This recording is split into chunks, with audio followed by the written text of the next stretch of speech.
Tila nakulang pa rin ang Pilipinas na mga researcher, scientist at engineer o RSE.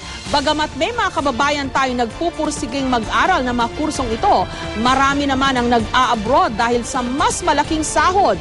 Ayon sa UNESCO o United Nations Educational, Scientific and Cultural Organization, malaki raw ang papel ng mga RSE para sa mabilis na pag-unlad ng isang bansa.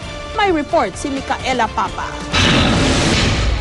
Bata pa lang batid na ng graduating high school student na si Jess ang hirap ng buhay.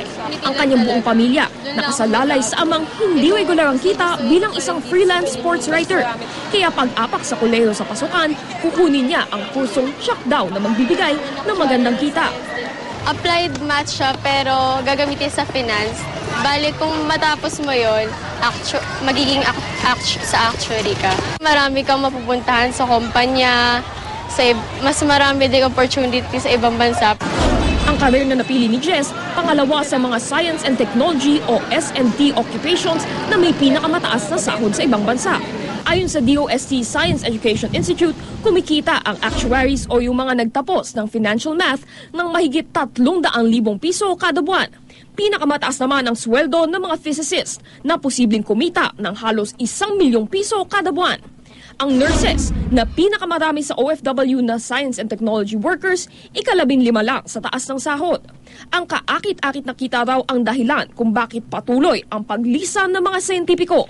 Mula 1998 hanggang 2009, umabot na sa 16,000 S&T workers ang pumiling magsilbi sa ibang bansa.